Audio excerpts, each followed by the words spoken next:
Hello, je suis Adriana, rédactrice web SEO et copywriter depuis 2018.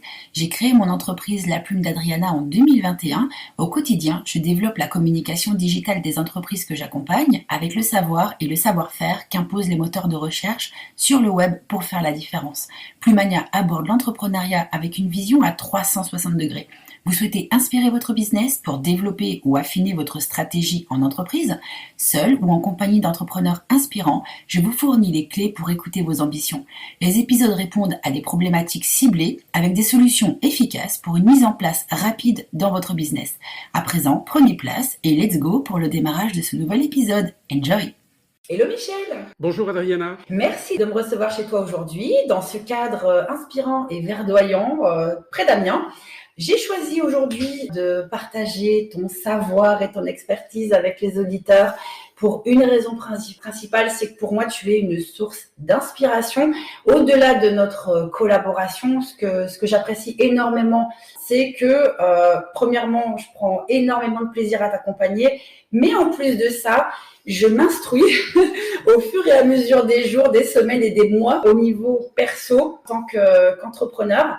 Et voilà, j'avais vraiment envie de pouvoir faire partager avec toi ton savoir aux auditeurs. Eh ben, c'est très gentil, merci. Mais donc, qui es-tu? Peux-tu te présenter en quelques mots? Alors, je m'appelle Michel Delbrayel. Donc, comme tu viens de le dire, j'habite un petit village qui se nomme Béancourt, que j'habite depuis maintenant près de 20 ans. Pourquoi la campagne? Parce que je suis un passionné de nature, je suis un passionné de sport, et là je m'éclate parce que effectivement la nature, le sport, tout ça c'est très compatible.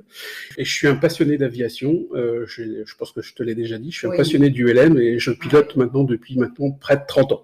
Mais c'est le rêve, quoi. C'est les pieds sur terre, mais la tête dans les airs, quoi. Exactement. D'ailleurs, c'est un peu le logo de mon flyer que tu as vu il y a pas tellement longtemps. Tout à fait. Alors, pour continuer à me présenter, je suis un économiste de formation, puisque j'ai fait toutes mes études supérieures là sur Amiens, et j'ai fait une maîtrise de sciences éco. Et je suis un ancien banquier, puisque je suis parti dans le domaine de la banque, un peu par hasard. Et finalement, le hasard a bien fait les choses. Et je suis maintenant, désormais, depuis 1 an, un jeune entrepreneur de 58 ans. Et je suis devenu coach financier, plus précisément, ou accompagnateur financier, c'est ce qu'on peut dire également. C'est la preuve, en fait, qu'il n'y a pas d'âge pour se lancer, pour concrétiser ses rêves, de faire d'une idée un projet et d'un projet une création. Et vraiment, moi, je suis admiratrice de ton parcours parce qu'en fait, en même temps, tu exprimes et tu démontres que le domaine bancaire ne rime pas forcément avec peut-être des pensées négatives en relation aux entrepreneurs, parce que en général, je pense que tu confirmeras mon idée, dès qu'on fait référence aux banques, quand on est entrepreneur, en général, ça tique un peu, quoi. Donc, on a un petit peu des appréhensions de se dire, voilà, mais moi, voilà, j'ai mon business, j'ai envie de m'acheter une maison, j'ai envie de concrétiser des projets, mais en fait, voilà, je suis sûre que ça va être compliqué, complexe à gérer. Les banques, généralement, elles sont un peu réfractaires aux projets des entrepreneurs. Qu'est-ce que tu en penses de ça? L'avantage maintenant que j'ai, c'est que après 32 ans passés dans la banque, je suis de l'autre côté de la barrière, mais j'ai à la fois le recul, parce que j'ai vu ce que c'était, d'être aussi de l'autre côté de la barrière, de recevoir des entrepreneurs et des jeunes entrepreneurs dans le cadre de leur création ou après leur création. Donc c'est important d'avoir ce recul. Et maintenant, dans la mesure où je suis coach et que je me suis formé au coaching, à la fois au coaching de vie mais au coaching financier avec des techniques très spécifiques, notamment pour les entrepreneurs mais aussi pour les particuliers, parce que je fais quand même les deux aussi. J'ai plusieurs cordes à mon arc et ça me permet d'avoir le recul nécessaire et de pouvoir vraiment conseiller, être une aide effectivement pour les jeunes entrepreneurs et les entrepreneurs qui que ce soit à 25 ou 58 ans, qui veulent démarrer et qui peuvent avoir des freins par rapport à l'argent. Parce que parfois, on se rend compte que l'argent, ça peut être aussi un frein. Et il y a des tas de croyances que je suis capable aujourd'hui de faire sauter avec les personnes, parce que je peux le faire qu'avec les personnes. Mais c'est surtout, je me permets de rebondir, ce qui est compliqué des fois, c'est aussi embarquer embarquer en fait ses proches dans un projet entrepreneurial, par exemple. Tu vois, l'entrepreneur ou l'entrepreneuse pleine de bonne volonté, plein de projets, on se dit ouais, mais là, gérer sa relation à l'argent, savoir aussi rassurer son entourage, parce qu'en fait, on le sait, hein, que le monde entrepreneurial, c'est difficile en fait d'avoir des projections dans la durée, une stabilité financière. Je fais par exemple référence à toutes les personnes qui ont quitté le monde du salariat comme moi. Hein. Et des fois, c'est difficile de savoir rassurer ses proches, de dire non, mais là, j'y vais sereinement. Et du coup, voilà, je pense que gérer sa relation à l'argent, c'est savoir aussi rassurer quelque part. Oui, et c'est rassurer, et puis c'est aussi aider l'entrepreneur à comprendre ses comportements à l'argent, que ce soit un entrepreneur ou un simple salarié. Enfin, je dis simple, c'est dans ma bouche, c'est pas péjoratif, hein. Mais disons qu'il y a beaucoup plus de contraintes quand on est entrepreneur parce qu'il faut penser à des tas de choses. Oui. Mais c'est aussi travailler sur ses comportements par rapport à l'argent. Bon, j'y viendrai peut-être un petit peu plus tard dans l'entretien, mais il y a un aspect. Il y a un aspect pratico-pratique dans mon métier de coach financier, c'est-à-dire que oui, c'est ce que j'appelle de l'éducation financière, hein, c'est-à-dire apprendre, qu'on soit particulier ou entrepreneur, il y a de l'éducation financière, c'est-à-dire apprendre à gérer ses comptes. Alors quand on est pro, c'est à la fois mixer la partie privée et la partie professionnelle, tu vois, ça c'est quand même un élément important. Apprendre à économiser, parce que quand on est entrepreneur, il faut aussi économiser. Tu parlais tout à l'heure de projet par rapport à ta maison, à une maison, bah, ça peut être ça. L'investissement, comment je projette mon investissement, quel objectif financier, moi, en tant qu'entrepreneur, je me fixe, hein, quels sont les premiers objectifs financiers que je vais avoir. Donc ça, effectivement, c'est ce que j'appelle l'aspect pratico-pratique de mon activité. Bon, ça, j'ai appris à le faire, hein, puisque j'étais conseiller professionnel, donc tout ce qui est bilan, tout ça, je connais, je maîtrise, la gestion de trésorerie, je maîtrise, mais c'est plus aussi l'aspect psychologique. Ça, c'est très important aussi dans le cadre d'un jeune entrepreneur. Moi, je pense qu'on a tendance à l'oublier, hein. Je me permets de rebondir, mais souvent,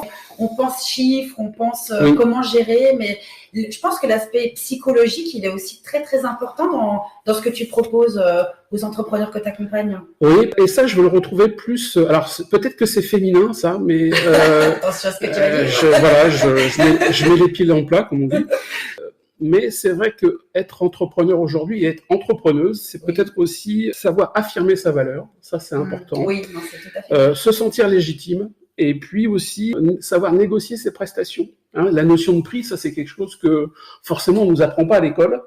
Et ça ça peut être du pur comportemental, tu vois. Donc ça aussi ça s'apprend, ça aussi ça se coach. Hein, donc il y a à la fois comportement, il y a à la fois croyance aussi négative par rapport à l'argent. Oui, moi quand j'étais jeune, mes parents me disaient que l'argent c'était sale. Alors forcément, quand tu deviens chef d'entreprise ou entrepreneur, si tu as cette croyance-là rentrée dans ton disque dur, si j'ose dire, ça peut être compliqué. Donc là aussi, c'est ma partie de travail aussi, mais plus sur une dominante psychologique que je fais travailler avec mes clients. Qu'est-ce que toi, tu retenais de cette notion d'argent sale, entre guillemets ? Tout simplement, je pense qu'à la base, il y a un problème de confiance. Je pense qu'il y a un problème aussi peut-être d'estime de soi. Donc ça, c'est des choses que je peux déverrouiller avec les personnes que j'accompagne. L'argent, c'est pas fait pour toi. Il y a un tas de croyances. Hein. Je reviens sur ces notions de croyances, mais c'est hyper important. D'ailleurs, mon mentor qui s'appelle Christian Junot, qui est un ancien banquier suisse et fait beaucoup d'ateliers là-dessus, et dont je m'inspire maintenant dans mon cadre d'activité professionnelle. Et l'argent sale, c'est une des croyances, hein, parmi tant d'autres, mais c'est celle qui est peut-être la plus importante, parce que on parle d'argent tabou, on parle de choses comme ça encore aujourd'hui. C'est important à travailler. J'ai même l'impression en fait que ça toucherait même la confiance en soi. Il faut avoir confiance en soi pour savoir gérer son argent. Disons qu'il faut être serein. Il faut être serein. La relation à l'argent, ça s'apprivoise en réalité. Ça s'apprend. Ça s'apprend. Rassure-moi. Et ça s'apprend. Alors ça s'apprend au travers du pratico-pratique en termes de budget, hein, de budget privé, de budget professionnel, mais il y a aussi, ça s'apprend au travers de ses comportements. Et d'ailleurs, j'utilise, que ce soit pour des particuliers ou des entrepreneurs, un test, qui est le test des archétypes financiers, où tu apprends à déterminer ton comportement dominant avec l'argent. Et ça, c'est hyper intéressant parce que de là, on peut travailler beaucoup les croyances comme l'argent sale, tu disais. Bah ça peut être c'est un élément de travail, moi, très important. Je m'appuie sur ce test pour pouvoir aider les gens et les accompagner tout au long du processus de coaching que j'ai avec eux. Pour les auditeurs qui nous écoutent, j'accompagne Michel dans sa visibilité sur le web à travers la rédaction web SEO et le copywriting. Et j'ai pu avoir le privilège que tu me fasses profiter de ce test. Mais je t'avouerai en fait qu'au-delà du fait que j'ai trouvé ça intéressant, j'ai appris à me connaître. J'ai appris à connaître mon profil financier, mes habitudes financières. Et tu as réussi à me surprendre en fait. Parce qu'on pense des fois se connaître. Et je me suis dit, mais comment c'est possible que ce test arrive aussi bien à me cerner en répondant à des questions type, entre guillemets, et à réussir à me faire sortir, en fait, de ma zone de confort. En réalité, je vais te donner un exemple. Dans mon test, là, il y a 8 profils, ce qu'on appelle 8 archétypes financiers, 8 comportements financiers. Et il y en a un qui s'appelle le dirigeant. Alors, c'est pas forcément le dirigeant d'entreprise, c'est l'archétype du dirigeant. Et moi, je l'ai bien vu au travers de mon activité professionnelle antérieure, lorsque je recevais des entrepreneurs, des jeunes entrepreneurs qui couraient toujours après des objectifs financiers de plus en plus. Il faut que je fasse ça. Une fois que j'aurai fait ça, il faut que je passe à autre chose, et ainsi de suite, et ainsi de suite. Et à un moment donné, on s'essouffle parce que finalement, on n'arrive pas à clarifier d'entrée. Tiens, j'ai une première étape, c'est par exemple maîtriser ma trésorerie. Un premier objectif de fait. On s'épuise parce que on s'accorde pas le temps, si tu veux, de respirer et de pouvoir, comme j'ai dû devant le micro en ce moment, faut que je ralentisse la cadence, mais voilà, mais c'est important, si tu veux, de pouvoir à la fois maîtriser son argent au travers de son objectif financier, mais maîtriser son temps. Et là, de par là même, maîtriser son énergie. On dépense un temps fou, une énergie folle et de l'argent, mais tant que tout ça n'est pas cadré au départ, c'est hyper important. Et ça, c'est typique de l'archétype du dirigeant. Archétype du dirigeant, non pas du dirigeant d'entreprise, mais qui est aussi un dirigeant d'entreprise, mais de l'archétype du dirigeant qui court toujours de plus en plus vite sans s'arrêter, et à un moment donné, il implose. Voilà, c'est un exemple type de ce que je fais en accompagnement, plus sur les aspects psychologiques de la relation à l'argent. Mais c'est passionnant. En plus, en même temps, je pense qu'on a besoin à un moment donné, même si on a un business qui est fluide, sachant que voilà, on a un flow déjà bien installé, on sait exactement où on va, on arrive à avoir des projections qui peuvent nous conforter, malgré le fait qu'on se challenge toujours en continu aussi pour faire évoluer son activité. Mais je pense que ça peut être rassurant à un moment donné aussi, peut-être de se dire, je sais ce que j'ai, je sais où est-ce que je peux aller, mais à un moment donné, le fait de savoir se faire accompagner, de savoir s'accorder un temps, d'avoir un avis extérieur, expert, ça peut permettre aussi d'envisager des choses qu'on n'aurait peut-être pas pu imaginer sans ton accompagnement, par exemple. Il y a quelque chose que je travaille beaucoup, moi, avec les entrepreneurs dans la relation à l'argent, c'est leur mindset. Alors, leur mindset, c'est quoi? C'est tout simplement leur état d'esprit. Et tant que l'entrepreneur ou jeune entrepreneur n'a pas compris que il faut absolument, à un moment donné, si tu veux, c'est de pouvoir mettre le temps, l'énergie et l'argent, la relation à l'argent à un même niveau et les travailler régulièrement tous les trois. Ouais. Ça, c'est hyper important.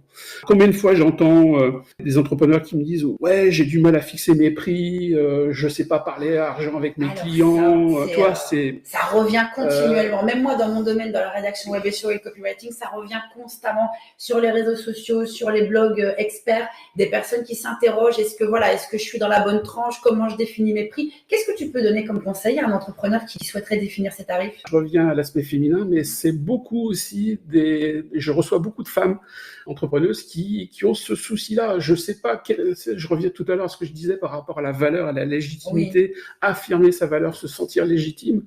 J'ai le cas récemment d'une personne, moi, qui me disait « Je donne plus parce que j'ai un tarif, mais j'hésite pas à donner plus que ce qui a été négocié ou fixé par le tarif. » Ça, moi, je vais t'apprendre effectivement à ne donner. Bien sûr, c'est important. Savoir donner pour recevoir. Donner pour recevoir, et puis donner en fonction de ce qui a été payé ou de ce qui a été négocié. Exactement. Ça, c'est aussi de la négociation.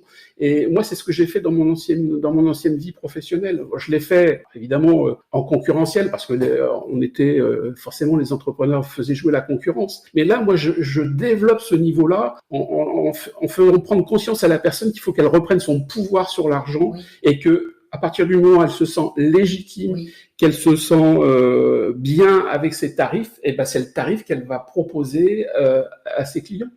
Et alors, évidemment, ça se fait pas comme ça sur un claquement de doigts. C'est progressif. Moi, je prends mon cas personnel, c'est venu au fur et à mesure. Voilà. Après, je pense que, je ne sais pas si tu confirmes ma pensée, au niveau de la valeur de mes prestations, je me suis toujours fixée comme objectif, dès le lancement de mon entreprise, je me suis dit, aujourd'hui, la concurrence, je la connais, j'ai une idée des tarifs qu'ils proposent.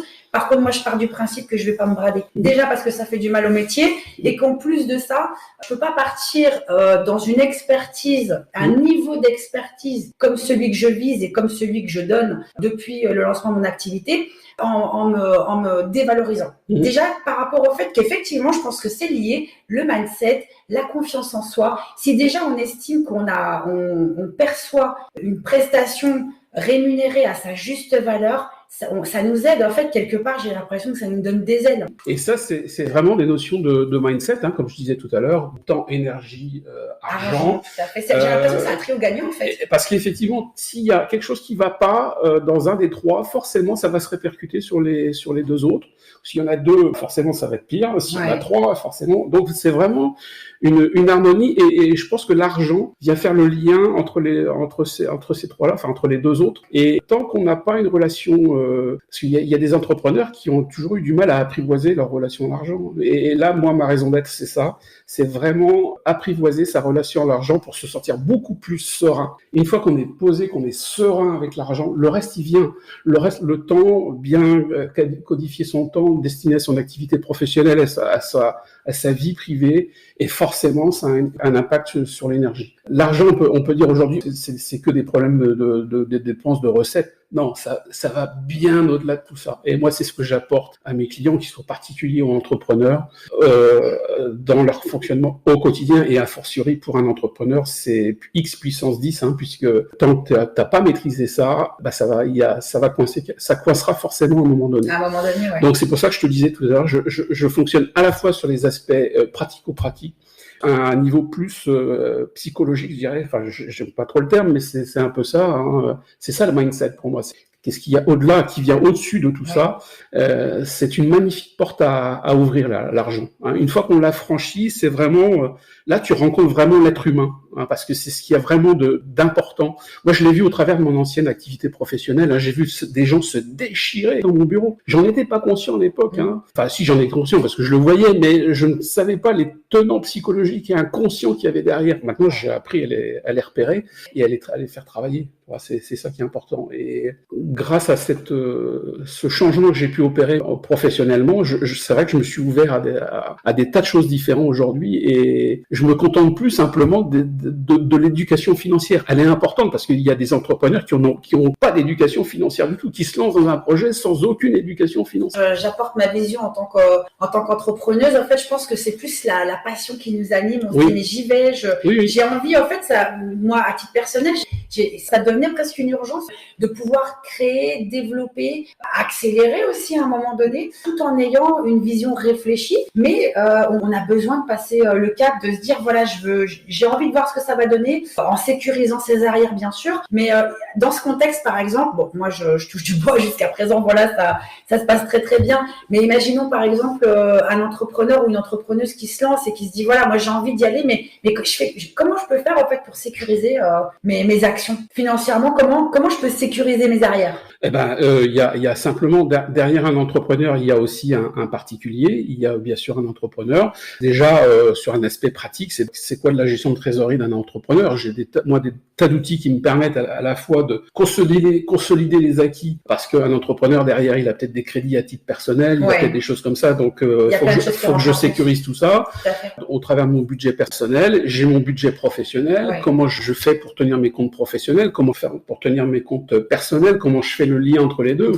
Bon, ça, c'est ce que j'ai fait pendant 32 ans. Et puis, après, il y a quels sont mes projets, qu'est-ce que je peux faire pour mettre de côté pour effectivement un investissement que j'ai à faire à titre professionnel, qu'est-ce que je fais pour mettre de l'argent de côté par rapport à un investissement que j'ai à faire à titre personnel. En clair, quelqu'un qui va venir chez moi, je vais un peu il va passer entre guillemets, j'emploie un terme un un peu pompeux, mais il va passer à travers la moulinette. Et justement, le but, c'est ça, c'est de marquer en fait je vais le mettre en face de tout ça et savoir qu'est-ce qu'il a prévu, qu'est-ce qu'il a préparé, est-ce qu'il a des outils pour suivre ça. C'est pas simplement des outils informatiques, puisque les outils informatiques, il y en a plein, mais vraiment des prises, c'est chercher le terme, c'est des prises de conscience que je fais mettre en place à mes clients sur les aspects purement budgétaires. Mais après, je vais aller un petit peu plus loin et c'est vraiment là où ça va peut-être faire un petit peu mal parfois. Des fois, il faut que ça fasse mal pour que ce soit compris. Sur les aspects un petit peu plus inconscients avec l'argent, parce que quelqu'un qui me dit oui, moi je monte mon entreprise, mais moi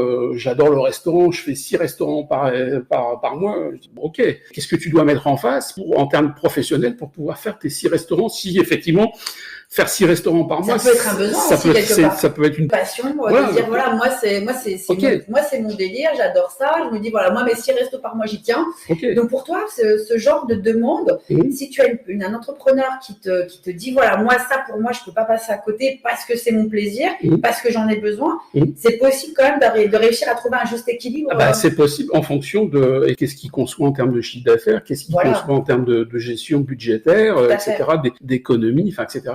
Après, c'est de la gestion. Peut-être que derrière, il y a des choses peut-être plus sentimentales, pas sentimentales, mais psychologique, quelque chose qui coince, qui grince un peu, et dont la personne ne me parlera pas forcément au premier rendez-vous, au deuxième rendez-vous. Mais il y a des choses que je vais déceler parce que grâce aux tests que je fais passer, il y a forcément des choses qui vont s'éclairer. Déjà pour moi dans un premier temps, malgré que au travers d'un premier rendez-vous, je peux savoir quel archétype la personne a, mais dont la personne n'a pas forcément conscience. Moi, si je prends mon cas, tu m'as vraiment surprise. Enfin, c'est très vaste en fait. Ça touche à beaucoup de domaines différents. Mais le domaine de l'argent, de toute façon, il va bien au-delà du domaine de l'argent.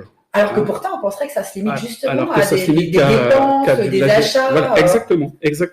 Et ça, tu vois, je savais pas du tout avant de te rencontrer. Et ça, c'est vraiment l'expertise que je peux apporter au vu de ce que j'ai appris moi, de ce que j'apprends encore. Bon, je fais beaucoup, par exemple, de PNL, de visualisation, d'exercices de visualisation avec mes clients. PNL, ça veut dire programmation neuro-linguistique, mais c'est surtout de la visualisation sur des stratégies parfois qui peuvent être...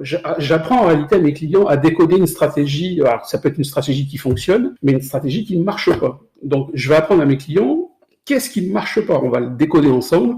Qu'est-ce qui ne marche pas dans votre stratégie par rapport à l'argent? Et là, je rentre vraiment dans le dur. Ça peut être effectivement du budgétaire. Si c'est que ça, à la limite, ça, c'est simple je dirais, à modifier. Si c'est un petit peu plus, entre guillemets, un petit peu lourd parce qu'il y a des croyances du style l'argent c'est sale ou l'argent c'est pas bien, enfin, des choses comme ça, j'apprends aussi à le faire avec mes clients. Après, ça pourrait des fois aussi, je pense que ça peut être aussi à cause de modèles familiaux. Les modèles familiaux, par exemple, n'importe quoi, un exemple, imaginons des parents qui avaient un profil financier pas très stable, et du coup, en fait, des enfants qui voient, en fait, cette reproduction et qui pensent qu'en fait, c'est normal de faire la même chose que ses parents. C'est comme ça. L'argent, c'est comme ça parce que je l'ai appris comme ça. Et parce qu'on se dit à un moment donné, mais je comprends pas, ça fonctionne pas. Mais ça, a fortiori pour un entrepreneur, et a fortiori pour un entrepreneur, ça fonctionnera encore moins. Parce que un entrepreneur, il a à gérer effectivement du perso, du pro, il a peut-être à gérer des salariés, il a peut-être à gérer des tas de contraintes qui, à un moment donné, s'il ne fait pas évoluer sa relation à l'argent, s'il n'arrive pas à l'apprivoiser, ça va être un petit peu gênant à un moment donné de son activité professionnelle. Et je pense que surtout, en plus, à un moment donné, c'est important de savoir de se poser, et de savoir se poser aussi les bonnes questions pour savoir mieux avancer. Ouais. En tout cas, moi, ce que j'ai appris de mon ancien métier de banquier pendant 32 ans, moi, c'est vraiment écouter les gens. Quand je reçois les gens, c'est vraiment le travail d'écoute, c'est quelque chose de très, très important. Et puis, faire confiance à son instinct. Je crois que ça a été le qualificatif de mon ancien boulot. J'ai appris à faire confiance à mon instinct, à mon intuition, parce qu'il y avait des gens qui avaient des superbes projets que j'ai défendus mordicus parce que je savais qu'il y avait la qualité derrière. Mais parfois, c'est un simple petit truc à modifier. Tu vois, ça peut être simplement de la gestion budgétaire ou un comportement à modifier. Et ça, maintenant, je sais le faire. Ce que je ne savais pas faire dans mon métier, puisque moi, on m'apprenait simplement à dire oui ou non par rapport à une norme, à des budgets. Ouais. Ça, c'est peut-être le côté un peu cloisonné du secteur bancaire. C'est l'aspect bancaire. J'ai un rêve, moi, dans mon développement d'activité future, moi-même d'entrepreneur, c'est pouvoir aller former à la relation à l'argent, au test des archétypes financiers de futurs collaborateurs, des collaborateurs bancaires dans le domaine bancaire pour se former à la relation à l'argent. Parce que à partir du moment où tu arrives à comprendre la personne que j'ai en face de moi, quel profil il a, je peux dire ça peut être fondamental, ça peut faire péter le bazar. Je pense qu'il faut réussir à décloisonner justement, pour en revenir au secteur bancaire, décloisonner le regard du banquier et se dire mais derrière en fait ce nom, derrière ce compte bancaire, mais il y a un humain. Il y a un humain qui a des problèmes, qui a peut-être aussi des super moments, des super rentrées d'argent, mais il a le droit en fait d'avoir à un moment donné un mois où tel versement il est plus compliqué à passer. Enfin tu vois c'est aussi accompagné parce qu'on dit souvent oui le conseiller accompagne ses clients. Bah, des fois on se demande, on se dit bah vraiment. Donc il faut peut-être aussi revoir le fondement même de l'accompagnement du conseiller bancaire. Alors ça oui. On est hors contexte bien sûr, mais c'est une idée en fait parce que je fais vraiment appel à ton ancienne expertise. Alors je suis pas directeur général de banque, mais j'avoue que les aspects psychologiques aujourd'hui de la relation à l'argent sont à mon avis un manque total en termes de formation. Parce que des formations bancaires j'en ai fait, Oui, mais c'est pour ça que je me permets justement de partager avec les auditeurs cet œil expert que tu as aussi dans ce domaine. J'en ai fait des dizaines et des dizaines, mais c'est vrai que vraiment analyser la personne de la façon dans laquelle elle fonctionne par rapport à l'argent, à travers d'un test simple, et de pouvoir l'interpréter et je dirais de se focaliser, d'être focus ensuite avec la personne et de lui dire bon voilà attention sans devenir un psy de l'argent, mais ça peut être je pense que ça changerait beaucoup de choses dans la relation qu'a un professionnel avec son banquier. Ça serait assez génial, c'est ce que je voudrais faire d'ailleurs, mais si j'avais un conseil si tu voudrais là par exemple dire the cherry on the cake, qu'est-ce que tu mets sur le cake? Moi je donnerais un conseil, c'est surtout aux gens qui démarrent, parce que j'étais dans ce cas-là il n'y a pas si longtemps que ça. C'est surtout le premier conseil qui n'a pas forcément en lien avec l'argent, mais si quand même. Pour un jeune entrepreneur, c'est ne pas rester seul, ne pas rester isolé. Et une phrase que j'adore, qui est d'une amie coach là, qui traverse un petit peu des difficultés actuellement, mais d'ordre de santé, et qui me dit toujours, Michel, qui sort s'en sort. Ah, j'adore. Et cette phrase-là, moi, elle me parle beaucoup parce que aujourd'hui, pour un entrepreneur, ce qui est important, c'est d'intégrer des réseaux, quel que soit le réseau. Il en est se former régulièrement, ça c'est important, prospecter, rencontrer du monde, et forcément, on apprend des choses. Et moi, si j'avais pas, il y a quelques mois, j'avais pas été à un séminaire de Christian Junot sur la relation à l'argent, peut-être que je serais pas là aujourd'hui en train de te parler. Tu vois, c'est important. Donc surtout, ne pas rester seul. Ça, c'est pour moi fondamental pour un entrepreneur aujourd'hui ou une entrepreneuse qui démarre son activité, quelle que soit l'activité. Après, ouais, ça me fait rebondir. Moi, personnellement, c'est ce que j'applique dans mon activité. Pas rester seul. Tu le sais, mon univers, c'est le web, essentiellement, mais je mets l'accent sur l'humain. Parce que je pense qu'au-delà du fait qu'on peut faire de grandes choses sur le web, malgré tout, la présence des petites mains et du cerveau derrière l'ordinateur, elle est indispensable. Exactement. Et moi, d'ailleurs, c'est ce que je fais dès que je le peux. La preuve, je suis là aujourd'hui. Dès que je le peux, je vais rencontrer les entreprises, les entrepreneurs que j'accompagne, parce qu'en plus, j'y prends beaucoup de plaisir, parce que je sais qui ils sont.